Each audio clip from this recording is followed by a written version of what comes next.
एक ऐसा वीडियो सामने आया है जिसने हर उस इंसान को झकझोर कर रख दिया है जो सच बोलने और लिखने में यकीन रखता है। सीधी जिले में एक पत्रकार का घर जलाकर राख कर दिया गया, बस इसलिए क्योंकि उसने भ्रष्टाचार के खिलाफ आवाज उठाई थी।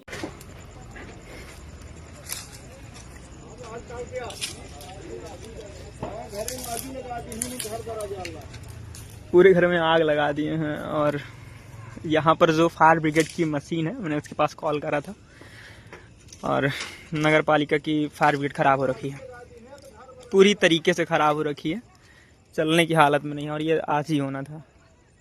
हालांकि अभी तक हम लोग न्यूज़ बना, ये कोई मामूली घटना नहीं थी, सीधे हमला था पत्रकारिता पर, अभिव्यक्ति के स्वतंत्रता पर। जब एक पत्रकार खुद को अपने ही घर में महफूज ना समझे तो समझ लीजिएगा कि खतरा कितना बड़ा है। आग की लपटों में सिर्फ दीवारें नहीं जली थी, बल्कि उस सच्चाई को भी खामोश करने की कोशिश की गई थी जो रवि पांडे जैसे लोग सामने लाते हैं। चलिए अब जानते हैं पूरी कहानी, वो साजिश, वो आग और वो सवाल जो अब हर किसी के दिल में उठ रहे हैं। मध्य प्रदेश के सीधे जिले में शनिवार रात एक चौंकाने वाली घटना सामने आई जब स्थानीय स्वतंत्र पत्रकार और यूट्यूबर रवि कुमार पांडे के घर में अचानक भीषण आग लग गई। ये घटना उस वक्त घटी जब रवि पांडे अपने पूरे परिवार के साथ घर में मौजूद थे। रात करीब 8 बजे जमोड़ी थाना क्षेत्र के पवार चौहानन टोला इलाके में स्थित उनके कच्चे मकान में अचानक आग की लपटें उठने लगी और कुछ ही पलों में पूरा घर जलकर राख हो गया। इस भयानक आगजनी में हालांकि किसी की जान नहीं गई, क्योंकि समय रहते परिवार के सभी सदस्य सतर्क हो गए और किसी तरह जान बचाकर बाहर निकलने में कामयाब रहे। लेकिन उनके घर का सारा सामान, दस्तावेज और जीवन भर की मेहनत की पूंजी उस आग में जलकर राख हो गई। घटना के बाद इलाके में दहशत और आक्रोश का माहौल बन गया है। रवि पांडे ने इस आगजनी को एक संयोजित साजिश बताते हुए अपनी पुरानी भूमि विवाद को इसका कारण बताया है। उनका दावा है कि जिन लोगों से उनका लंबे समय से जमीनी विवाद चल रहा था, वही इस घटना के पीछे हो सकते हैं। उन्होंने ये भी बताया है कि इस संदिग्ध लोगों द्वारा पहले उन्हें कई बार धमकियां दी गई और एक धमकी की ऑडियो रिकॉर्डिंग उनके पास मौजूद है, जिससे ये शक और भी ज्यादा गहराता है कि महज हादसा नहीं ये, बल्कि सच बोलने की कीमत थी जो उन्हें और उनके परिवार को चुकानी पड़ी। इसके बाद जैसे ही सोशल मीडिया पर पत्रकार रवि कुमार पांडे के घर में आगजनी का वीडियो वायरल होता है, वैसे ही पूरे मध्य प्रदेश में आक्रोश की लहर दौड़ गई। खासकर राजनीतिक गलियारों में इस घटना को लेकर तीखी प्रतिक्रियाएं देखने को मिल रही हैं। कांग्रेस पार्टी ने इस मामले को लेकर प्रदेश की शिवराज सरकार पर सीधा हमला बोला है। इसे न केवल एक पत्रकार पर हमला बताया गया है, बल्कि पत्रकारिता की स्वतंत्रता और अभिव्यक्ति की आजादी पर सीधा प्रहार करार दिया है उन्होंने। मध्य प्रदेश कांग्रेस अध्यक्ष जीतू पटवारी ने अपने बयान में कहा है कि राज्य में अराजकता अब चरम पर पहुंच गई है और जब पत्रकार तक सुरक्षित नहीं है तो आम जनता की सुरक्षा की कल्पना भी नहीं की जा सकती है। उन्होंने सवाल उठाया है कि जब एक पत्रकार को सच्चाई उजागर करने की इतनी आजादी नहीं है और इतनी बड़ी सजा मिल सकती है, तो लोकतंत्र का भविष्य कितना सुरक्षित हो गया होगा।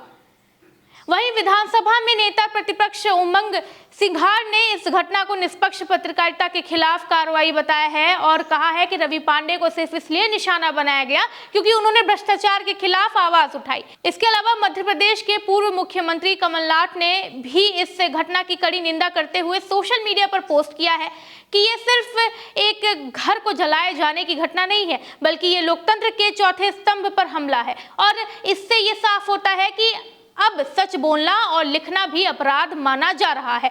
उन्होंने राज्य सरकार से मांग की है कि पत्रकार को तुरंत न्याय दिलाए और दोषियों पर सख्त कार्रवाई की जाए। वहीं पुलिस की ओर से जानकारी के अनुसार पत्रकार रवि पांडे की शिकायत पर आगजनी का मामला दर्ज कर लिया गया है और जांच के लिए फॉरेंसिक साइंस लेबोरेटरी की टीम को घटनास्थल पर भेजा गया है ताकि आग लगने की कारणों की गहनता से जांच की जा सके। इस बीच पुलिस अधीक्षक डॉक्टर रविंद्र वर्मा ने बताया है कि साइबर सेल की सहायता से संदिग्ध व्यक्तियों के मोबाइल की लोकेशन डेटा की जांच की जा रही है ताकि ये साफ हो सके कि आगजनी के समय वो मौजूद थे वहां कि कहां पे थे।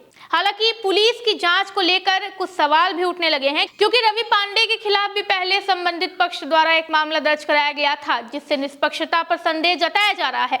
इस पर जमोड़ी थाना प्रभारी दिव्य प्रकाश त्रिपाठी ने जानकारी दी कि शुरुआत में रवि पांडे के परिवार ने अपनी शिकायत में किसी विशेष व्यक्ति पर शक नहीं जताया था, लेकिन बाद में उन्होंने बाहरी व्यक्ति की मौजूदगी की आशंका जाहिर की, जिस पर कार्रवाई करते हुए पुलिस ने बीएनएस यानी भारतीय न्याय संहिता के धारा 356G को केस में जोड़ा है, जिससे मामले की गंभीरता और कानूनी प्रक्रिया और मजबूत हो सके। पत्रकार रवि कुमार पांडे ने फेसबुक पर एक वीडियो साझा कर इस घटना के पीछे की आशंका और प्रशासन की कार्यशैली को लेकर गंभीर आरोप लगाए हैं। उन्होंने कहा है कि उन्हें 4 लोगों पर शक है, जिनमें से एक व्यक्ति ने घटना से 3 दिन पहले उन्हें धमकी दी थी, जिसकी रिकॉर्डिंग भी उनके पास मौजूद है।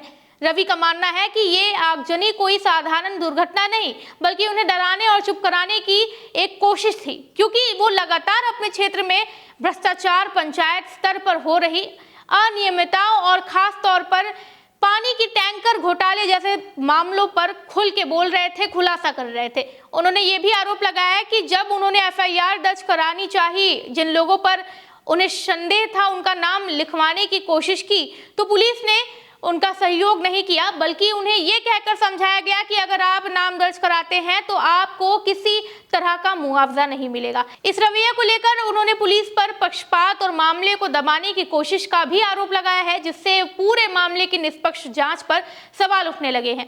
रवि पांडे के घर में कथित आगजनी की इस घटना ने जिन धाराओं के तहत मामला दर्ज किया जा सकता है, उनमें मुख्य रूप से बीएनएस यानी भारतीय न्याय संहिता की धारा 356G शामिल है, जो जानबूझकर आग लगाए जाने और संपत्ति को नष्ट करने से संबंधित है।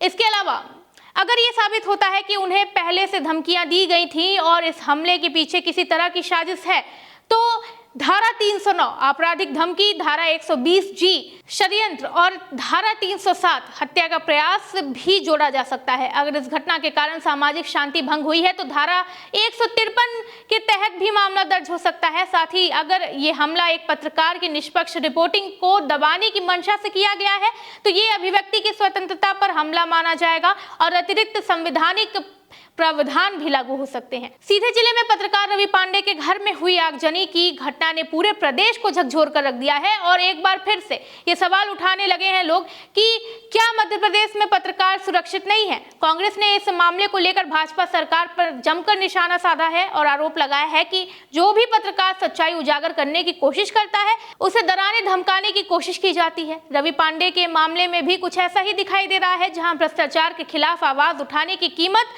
उन्हें अपने घर और परिवार की सुरक्षा से चुकानी पड़ी। कांग्रेस नेताओं का कहना है कि यह हमला सिर्फ एक व्यक्ति पर नहीं बल्कि अभिव्यक्ति की स्वतंत्रता पर हुआ है।